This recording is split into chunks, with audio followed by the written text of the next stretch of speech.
handsome mug out to the rest of our members that weren't able to join us today. I have a face made for radio. That mustache was made for 80s TV, though. Oh, I haven't heard a few laughs in the background. I love it. Well, welcome. We are super excited to have you all here today. To get it kicked off, just want to thank a few of our sponsors. Mountain America Credit Union. I saw Sterling Nelson's on the call with us today. Sterling, thank you for joining us. And then Visible Supply Chain Management, EY, Snowbird, and Alexander's Print Advantage. And then, as you guys know, you may have heard, this is going to be our last fireside chat. But we have learned so much from our amazing members like Ryan that we're going to continue to release every Tuesday a short video interview with me and Jeff and one of our members. Those videos last about 10 to 20 minutes. They're called TNT Tuesday. Stands for Tips and Tactics. This last week we interviewed Jim Bennett talking about the third loan that the government is offering that no one is talking about. It's called the Main Street Lending Program. So go to our YouTube page and check that out. And then, as we talked about earlier, the most exciting thing is our next event is going to be in person. So our June events are going to be June 5th is going to be a lunch at Valters. Now, with the government regulations, we are limited to capacity. Drew is going to send out a text today. So if you want to make sure you are in and not on the waiting list to get in, respond to her ASAP. Depending on the size of the waiting list, we'll do 2 seatings or 2 lunches or 2 locations, but make sure to RSVP for that. And then on June 18th, we're going to have a date night. We're going to do it with Culinary Crafts, and we're going to do a drive-in dinner.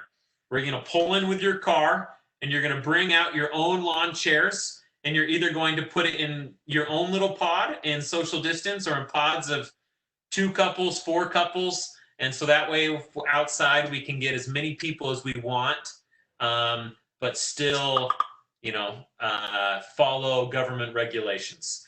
And you're going to be served 3 different courses from Culinary Crafts to your car. So it's going to be incredible. But other than that, one of the reasons why we really wanted Ryan is with this coronavirus, it's forced a lot of us to have to innovate. Ryan is going to share an amazing story where, I don't know how many years ago, 8 years ago, 10 years ago? 8, 9, something like that. They were forced into innovation. And so I'm hoping that you guys can all learn something from his story. Jeff just said something before a lot of you logged on. Jeff, do you care to share your statement on about Ryan's story? How Ryan stole the show. So we had a big summit and we had 2 speakers. We had 2 keynote speakers. We had Ryan, who was doing us a favor, and we had one that we paid big money to. And we had high expectations because we were paying a big check to them, and Ryan stole the show. No one even remembers who the other speaker was, and that happened during the show. So we are honored and thrilled to have Ryan share that message with us again today. Awesome. No, his message was so inspiring that we're excited to hear it today. So Ryan, take us away. Teach us about how to innovate through times of chaos. Okay, well, hey, thank you for the opportunity to do this again. And I hope it's half as good as it was in Park City. But, I was actually thinking about this morning and realizing that all the people that were going to be on the call today actually paid a membership to be on this call. And I think they're probably questioning their sanity, is that they're going to pay to hear a guy tell a story about ladders. There is good news. There's good news. I am only the warm-up act. There's a guy that's actually coming on, and he sells anvils. And so he's the guy that's really the one you want to listen to. But really, ladders, when you think about it, is one of the oldest categories on Earth. We like to joke that Adam and Eve used the ladder to get the fruit, but it was invented before the wheel, and so been around a long time. But we have, I think, a unique experience that you can probably apply to your business. I'm going to flash back to 2002. There was a group of us sitting around our conference room table. We were having a meeting. It was an executive meeting.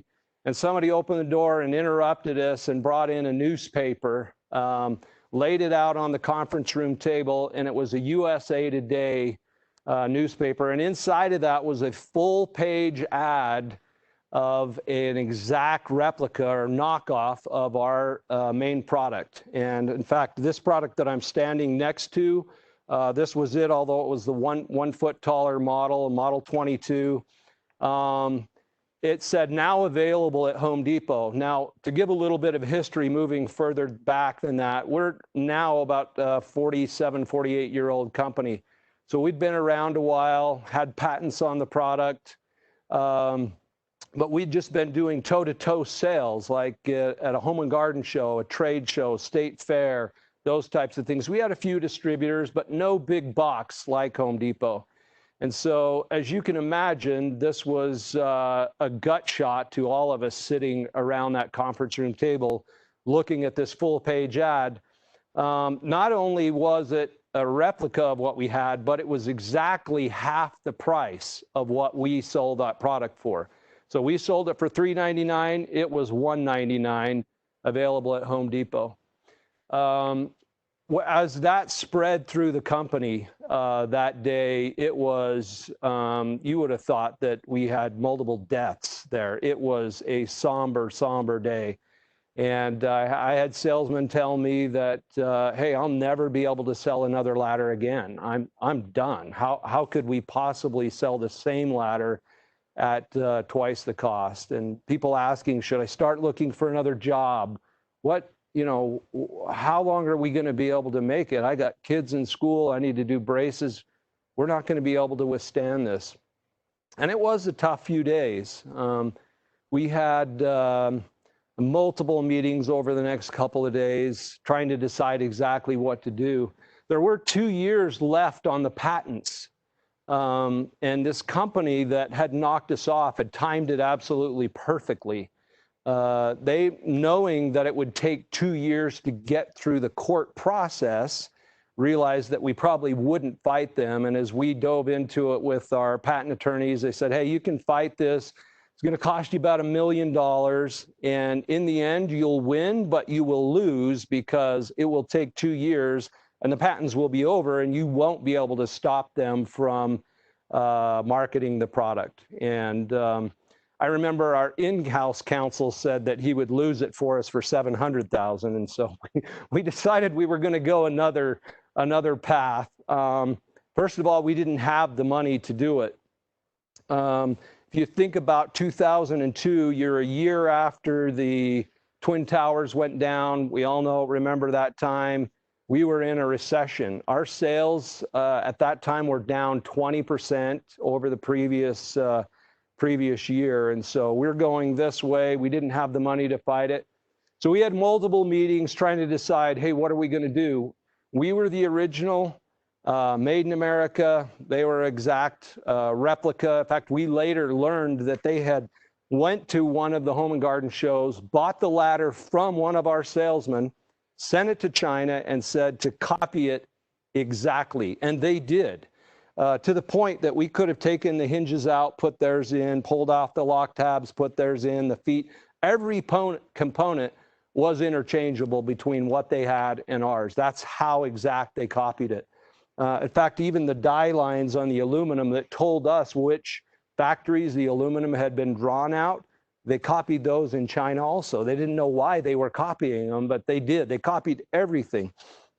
And so, well, I should back up. There was one thing they didn't copy, and that's underneath these rung caps is the welds that hold the rung on. And we had over 30 some years perfected that process so that the weld was the strongest part of the ladder, not the rung. Fortunately, what they had under their rung caps looked like pigeon poop, and it didn't hold up that well. They ended up with some struggles that way, but everything else was near identical. Ultimately, and at the time I was chief operations officer for Little Giant Ladders. In the course of all this, and there were lots of suggestions thrown out, but I threw out a suggestion, hey, what if we did an infomercial? We know that when we get in front of people and we demonstrate the product, we sell product. It's a much smaller audience.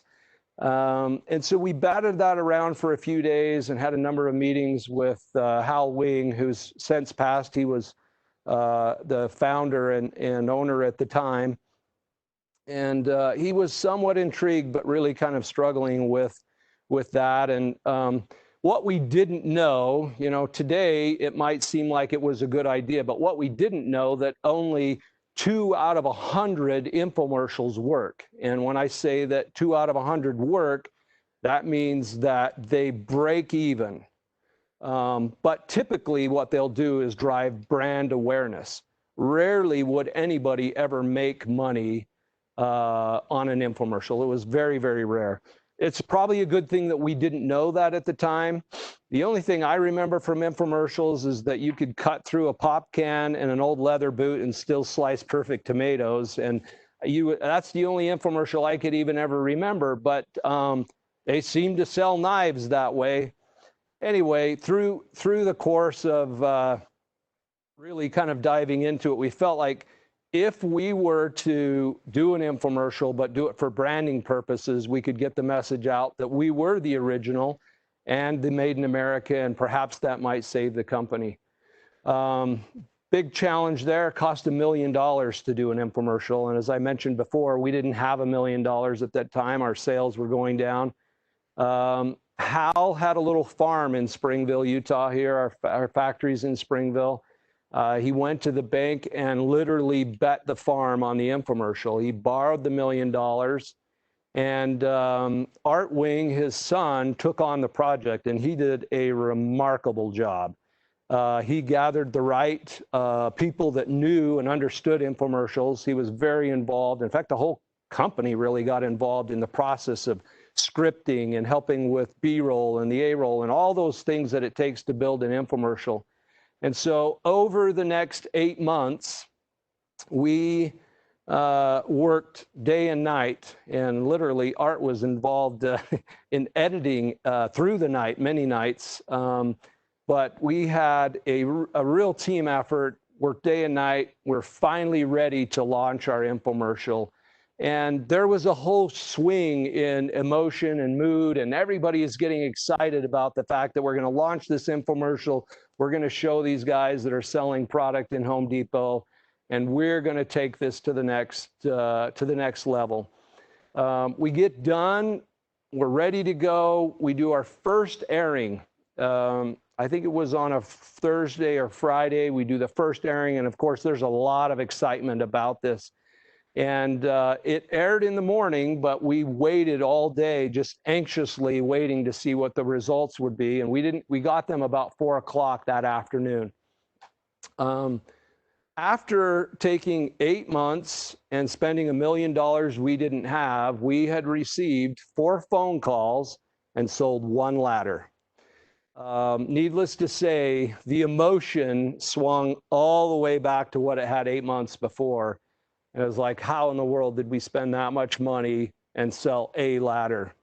And it was devastating. Again, people are like, how long can we hang on? Should I be looking for another job? What are we going to do? And it was a hard time. There was one really good part of having somebody that was in the infomercial business as a part of this team is he said, you guys are looking at this all wrong. You had a 25% close rate. 4 phone calls, you closed 1 of them. That's incredible for the infomercial world.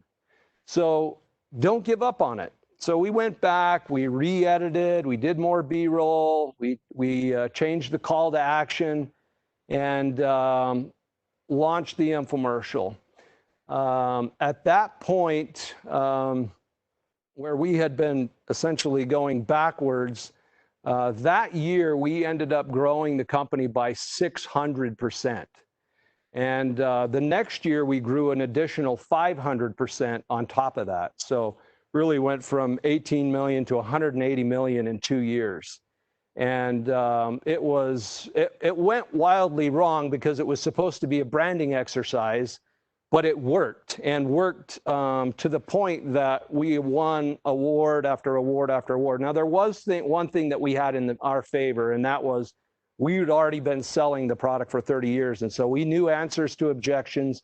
We knew what caused people to reach for their wallet and buy it. We knew some of those things. Typically, people come out with a product and then they throw it on TV and they're not sure why people buy it. We were fortunate to have a passionate host in Hal Wing who did a fantastic job in demonstrating and to really understand what our customer wanted. Great things happened. When you have that kind of media, we were spending $1 million a week on media, and it was driving awareness everywhere. And so pretty soon we had every retailer calling saying, hey, we want to carry your ladder. And I'm talking to the point that we had Linens and Things selling a $400 ladder in Linens and Things, and we sold many, many millions there. Bed Bath & Beyond, Home Depot called us. They had the knockoff, and they wanted our ladder, and we were side by side on the shelf. They were at $199, we were at $399, and we sold side by side on that same shelf there at Home Depot. So it drove crazy awareness everywhere. That was the good news. The bad news was you took all these sales and you compressed it like this, right? So you had many years worth of sales that were now compressed forward because there was such a demand for this product. So we created this bell curve. And you all know that what goes up must come down. And so after a number of years, the effectiveness of the infomercial began to wane. It was really starting to die off. And so we're losing sales on the infomercial. And then, of course, the retailers aren't quite as interested, as if not as many people are coming in saying, hey, I want the little giant ladder. So you're losing sales there. And then in 2008, we lost the general contractor because of the housing crisis.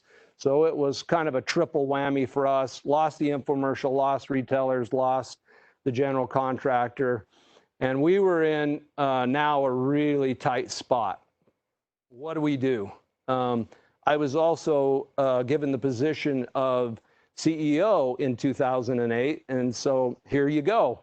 So it was an interesting time, and one of the things that I felt like we needed to do right off the bat was to innovate. That we had taken and exhausted the life of this particular product. We'd taken years and years and years worth of sales and really exhausted that. We really just had a couple of different models of this and a few accessories and nothing else. So we started the process of innovating, and instead of hunkering down like what our competitors did and most companies did in 2008, we hired more engineers, we hired people in the marketing department, and we began to innovate products. And over the next 2.5 years, we made some incredibly cool products. We had some really great innovation, but we didn't sell any of them.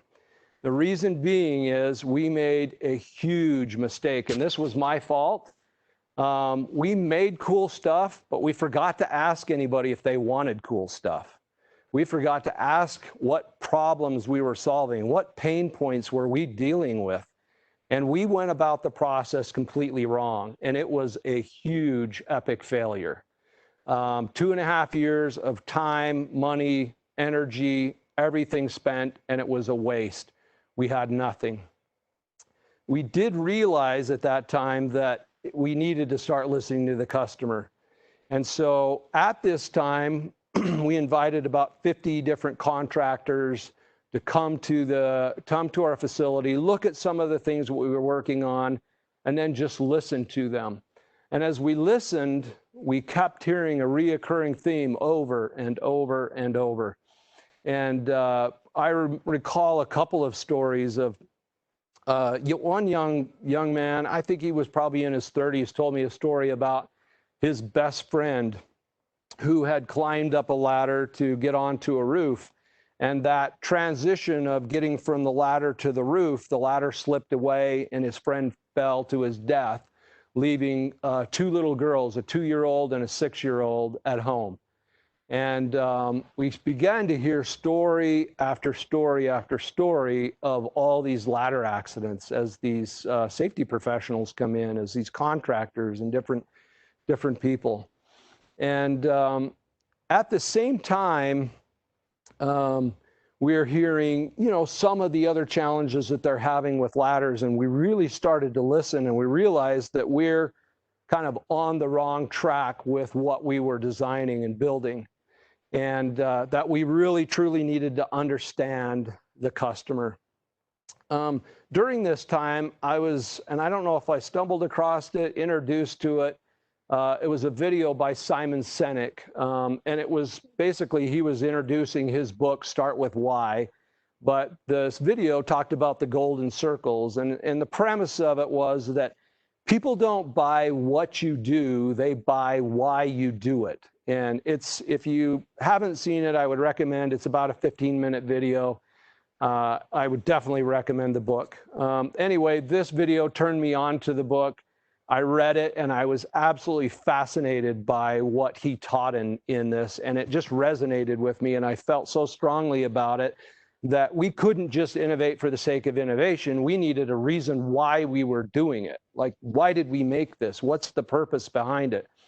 And so I asked our executive team if they, after I finished the book, if they would read it and that we could get together and go through the book. And so we would read 3 chapters, get together, talk about it, read a few more chapters, get together, talk about it. We did this over a couple of months, and we determined we were going to create our why. Why do we exist? What is it that we're actually doing here? There has to be more to getting out of bed to just make a ladder, sell a ladder, make a ladder, sell a ladder, and do that for over and over. There's got to be a reason behind this. And so we went through the process, and when we got done, we said, okay, we have our why. And you'll have to bear with me because I'm a little bit embarrassed about this part of it.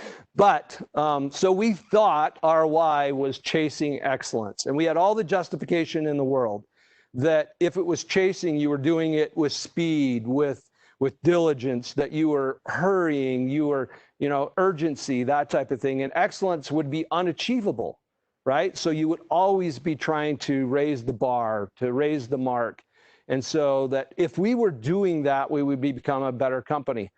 So we all agreed, okay, we're going to go. And about 2 weeks go by, and it's not sitting well with me. And I know that it didn't set well with some of the other people that worked on this project. And so I was about to get on an airplane, and I got a call from Ted Hartman, who was the director of marketing at that time. And he gets on, and there's this long pause. And he says, you're probably not going to want to hear this, but we just can't do it. And I'm like, can't do what? And he's like, the whole chasing excellence thing. And I said, I'm so glad you said that, because I feel nothing, absolutely nothing. And if it's right, you'll feel it. You don't have to justify it. And so, long story short, we said, all right, we're going to read the book again, and we're going to go through the process again. And so we went through the whole thing again. During this time, while we're listening to the contractors and we're listening to safety professionals, and I had another one from Big D come down, and this guy looked like he was one of the Hell's Angels. He had the gnarliest looking beard and just a big burly looking guy. And he told me a story about how they had a guy at the end of the day, they were just finishing up a job, and he threw a ladder up against the wall, and there was some sawdust on the floor. The guy climbed it, and the ladder slid out from underneath him. And this guy was in serious condition in the hospital. And so he went to the hospital, and as he's walking down the hall, that guy's wife is walking towards him, and she is looking right through him. She is ticked, and she gets up to him, and she starts pounding on his chest, saying, this is your fault. This is your fault. You are supposed to make sure this doesn't happen. And here he is, this Hell's Angel guy, with tears running down his face as he's telling me this story. And this has happened hundreds of times, of people sharing these stories. Now, at the time, I was on the board of the American Ladder Institute as a board member, and I had learned something outside of that from one of these safety professionals, that every day in America, there's 2,000 ladder accidents every day, and 100 disabilities every day, and a death every day on a ladder.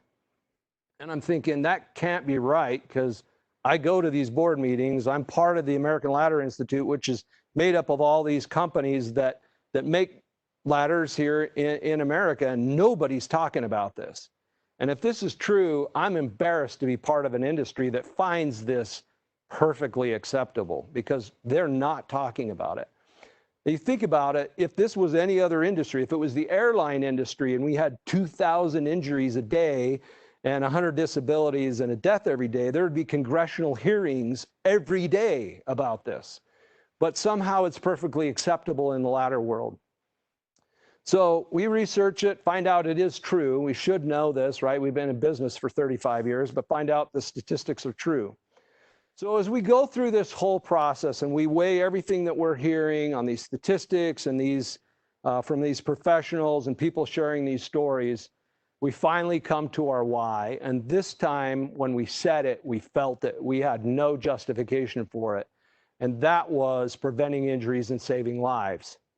And when we said it, we knew that's why we existed. Is what if we could get out of bed in the morning and get that one guy home that wasn't going to go home? Maybe he could go home, play soccer with his kids, or go to a piano recital, or go on a date with his wife. What if we could do that? That would be a reason to get out of bed. And so we got really excited about that. And I will tell you what it did. I mean, we're now 30 some years old at that point, approaching 40. It reinvigorated our company, because now it wasn't just make a ladder, sell a ladder, make a ladder, sell a ladder. We're actually trying to get that one guy home at night that maybe wouldn't. And it became fun and exciting and a whole fresh way to look at going to work. The other thing that it did was it made decision-making so much easier. When you go to design a new product, you have to know that whatever you do to it is going to help prevent an injury and save a life. If not, why are we wasting our time? Every decision became easier because it needed to lead to preventing an injury and saving a life. I will tell you, we have not been perfect at that. And I can think of one product where we deviated from it, and it was a disaster. And so every time that we've gone back to our why, and that we've made sure that we've stuck to that in the decision-making process, it has worked for us. And we are moving the needle. We've had companies, large companies like the Comcasts of the world, tell us that they've had 35% reduction in their ladder injuries since switching to Little Giants. Now, I know most of everybody thinks of us as this particular product, but I'm going to get to that a little bit.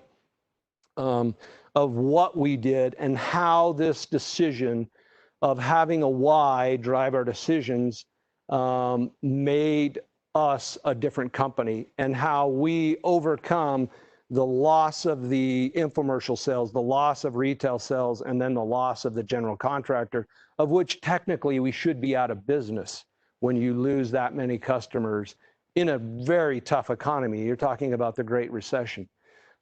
We went back to work and we did exactly those things that we were doing before, but now with purpose. We're going to prevent injuries and save lives. And so we studied the 5 leading causes of ladder accidents. And yes, most of the time it is human error. And so we said, why do people do these things? A lot of it has to do with overreaching, climbing too high on a ladder, missing the bottom rung, lots of things that happen. And we realized that we were going to have to design product that protected the user from himself, because people had ladder safety training.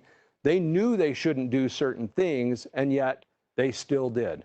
Now, every once in a while, obviously there's those fluke accidents, but most of the time, human error. Doesn't matter what ladder you're on. Fortunately for Little Giant, we have very few accidents, but they are a reality. It still happens, even if you provide superior products, because you can't, sometimes you can't protect people from themselves, and they frankly just do things that are beyond silly. You've seen a lot of the videos, I'm sure, if you search YouTube, stuff that people do that just beyond silly. But so with all this new information and this new why, and basically this direction, we now had a clear path for product innovation. And so I'm going to show you some of those today. just to, it's often hard for people to say, yeah, but what can you really do to a ladder? And so if you'll bear with me, first of all, know that I am not trying to sell a ladder to anybody. You probably all have them already. So not selling you anything. I want to show you what our people, what our engineers, what our marketing people, what this incredible team at Little Giant has done.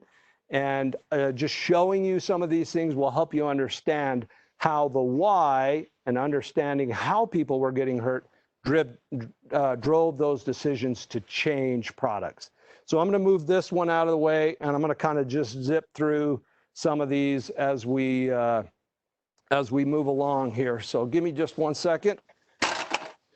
That one was the one that we were using on the infomercial.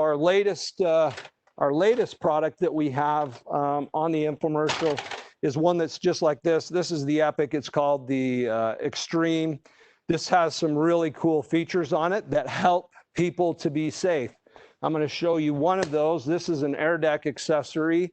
Oftentimes on this style of a ladder, people climb up on it and there's really nothing to hang on, or there's nowhere to put any tools or anything. So we have this feature here that you can put in here, and we call this an air deck. So if I'm going to climb up on this, I have something to hang on to, but then I also have a place to put paint tools, equipment, whatever I'm going to be doing. I'm up there to work, right? So I can do that here.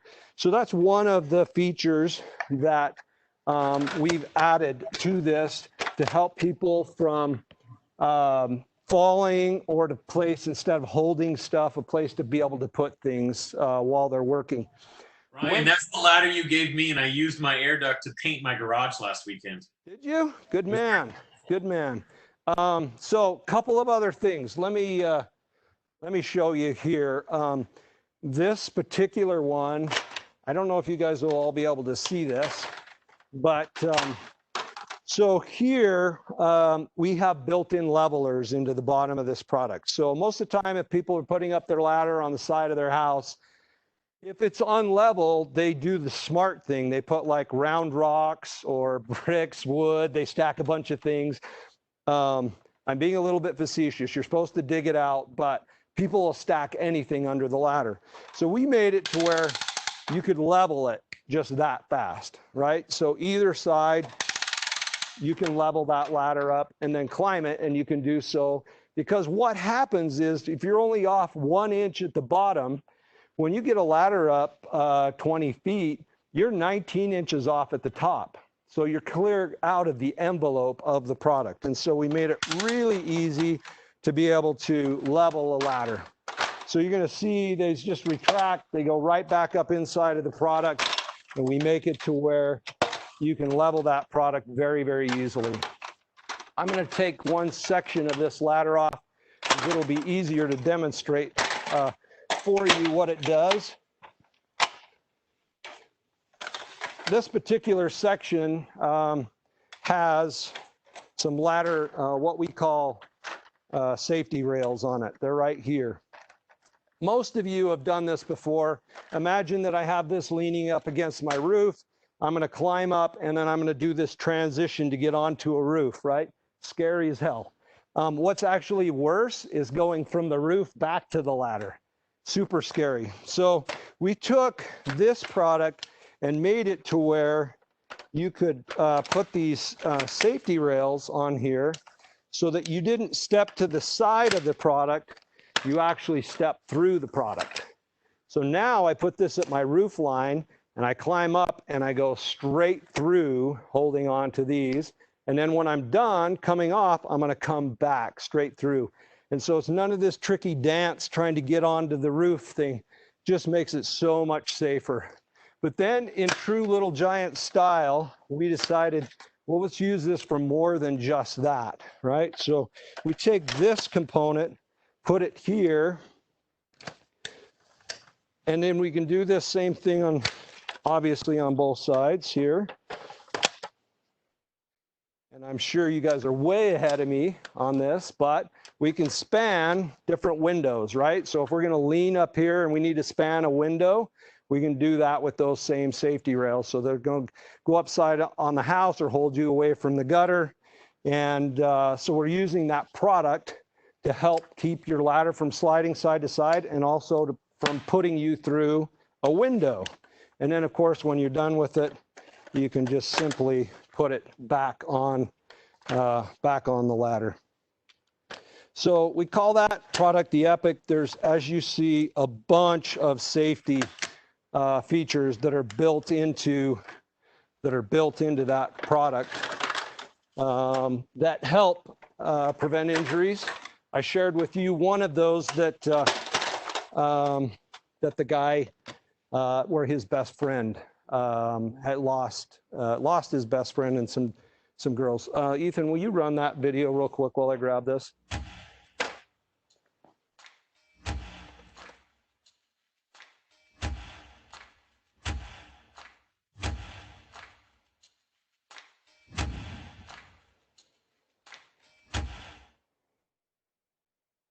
Good.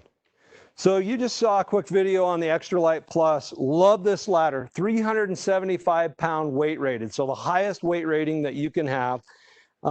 Simple one finger operation. So normally you have those spreader bars, right, where you're pinching your fingers here on the side. No spreader bars. We actually take this to where you have your traditional steps. This top rung, which most ladders have, where you would climb up, we take that away. The reason being is that's one of the reasons people get hurt, is they climb too high on the ladder. They're not supposed to. And the top rung is also a gateway to the top cap, and people are standing in areas they should not be. So this makes a great, comfortable standing platform. But there's also one other really cool thing here is the older we get, the more vertigo we get. And when we're reaching overhead, doing something overhead, we often lose our balance. So we made this so that you didn't have to work like this. You can just do this, right? So you can, whatever you're doing up here, you can actually hold on and feel secure.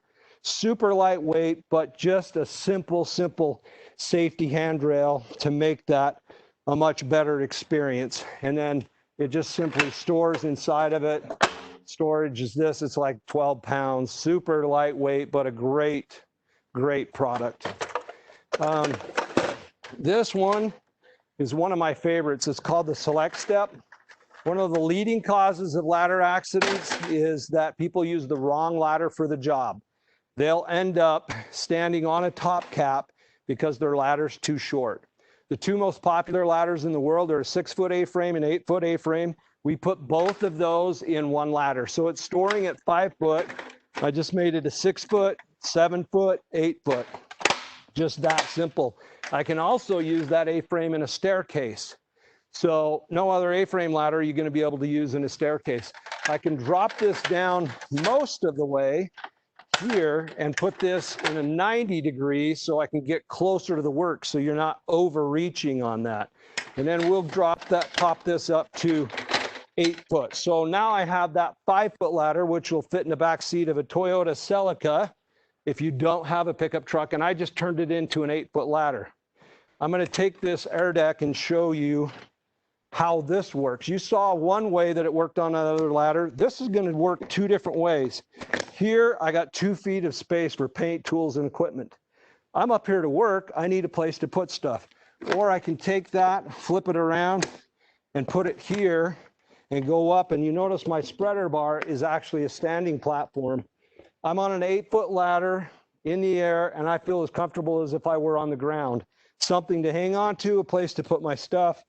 But multiple ladders in one compact ladder, and it just makes it to where if somebody were to go onto a job site, instead of having to have the 4 ladders on top of their van, they can show up with one. We make multiple sizes of this particular product.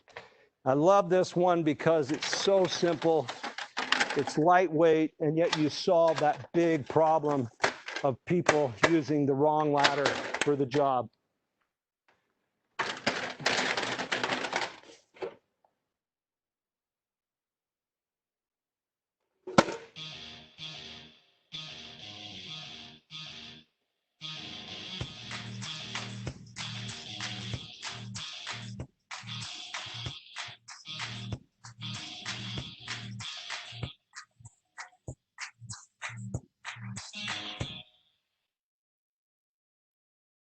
Okay, so what you just saw was a little take of the jumbo step.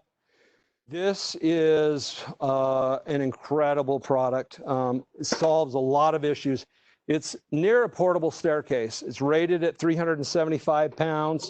You see the nice wide steps on this, so really, really comfortable. There's no teetering like a bird on a wire like you have on a traditional ladder, because these are like stair tread width. And plus the ladder is more gradual like a staircase versus vertical, which you would have normally. The other thing I love about this, safety handrail here, place for tools. This is even, I don't even, throw me my cell phone there. Show you one thing that a lot of people like this for. They'll take, this is designed so you can do your YouTube projects, right? You just tip up your phone this way or this way. And while you're up there, you can see what others are doing from a YouTube perspective, but it's set up for tools, obviously a safety handrail. It's super simple to manipulate. It's lightweight, 375-pound rated, stores very nice. But from a safety perspective, it is just really hard to beat that product because of those nice wide steps on them. This Mighty Light, very, very similar to the aluminum companion. This does have one feature on it called a ground cue. 25% of all ladder accidents are missing the bottom rung while descending. So oftentimes people go up and they're coming down and they think they're at the bottom and they make this giant step and they blow out their knee or hip. There have been deaths reported from that of people falling backwards. So the ground cue basically teaches you that when you're at the bottom rung, you can step off. But the other thing that's so critical, we now pull our own fiberglass. It's non-conductive from an electrical standpoint, but lightweight. Many, many people are always looking for lightweight ladders, but they end up going down in weight ratings. So like a 225 or a 250. This is a 300. We make it in a 375. And so you just get a lightweight product, but that's very, very strong. Now, this one is one of my favorites. Ethan, why don't you go ahead and roll that, and then we'll jump into this.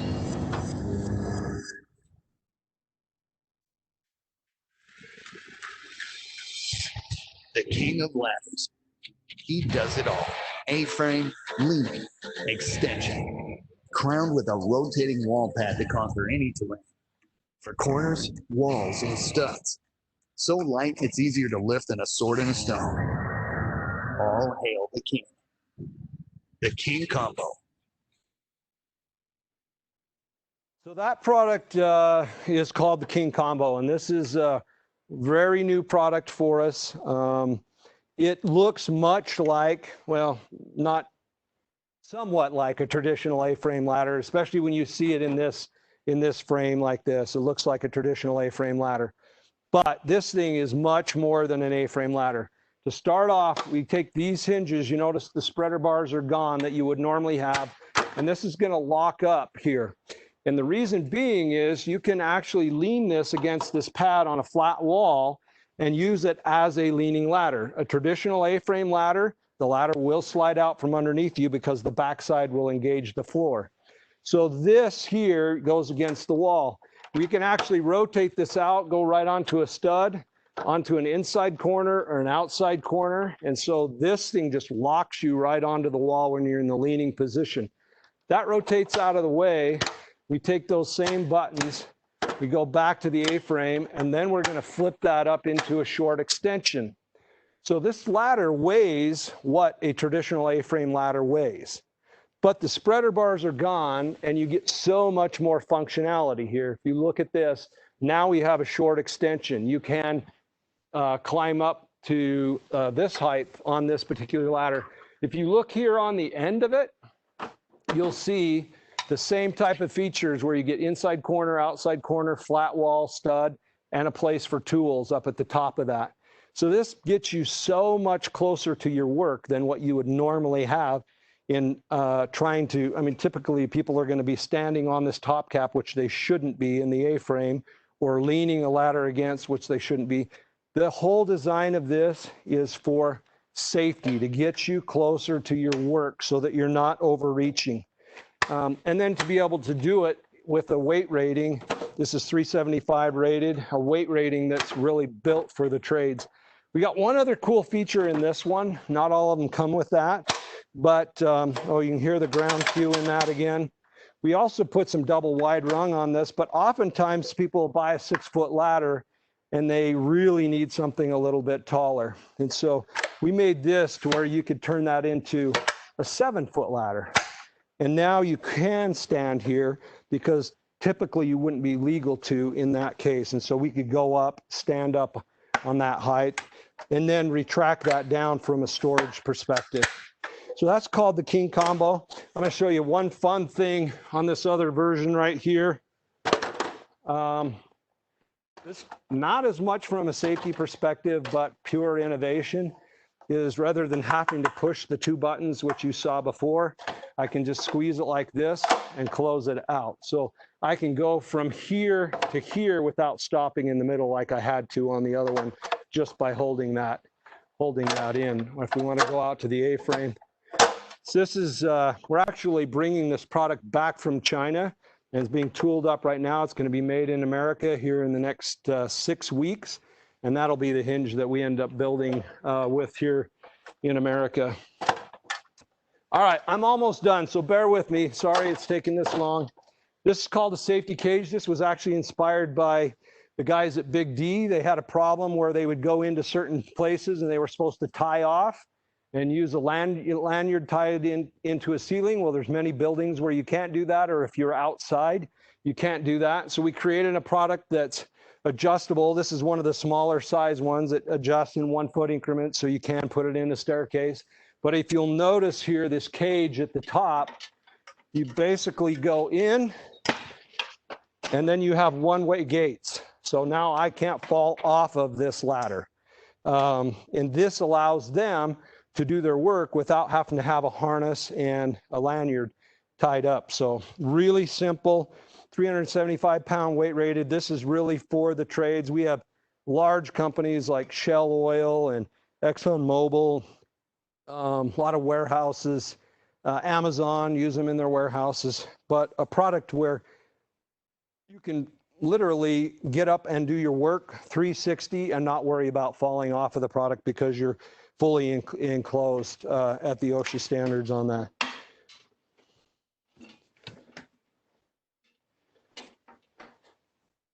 This other one is a Sumo Stance. Can you guys suck up on that really quick? I'm just going to show you really quick. Maybe I'll spin this sideways. It has a couple of unique features. One of those is that we put the rope on the side instead of in the middle where your feet are. Most people climb a ladder and the rope's in there with their feet. We do double pulleys on the side so that it reduces the amount of force on your shoulder to raise and lower it. So really, really simple.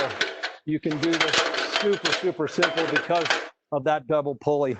It also has what we call Sumo Stance outriggers, and I'm going to grab a shorter version to show you really quick. And you see this here. We talked about the leveling on the others. This, you can simply level and outrig in a matter of seconds. So very, very simple. You get a 600% increase in side tip stability. Many of you have probably done the Griswold thing, right? So you're overreaching and the ladder goes. This makes it almost impossible to tip the ladder over because of the outrigging that you'd have.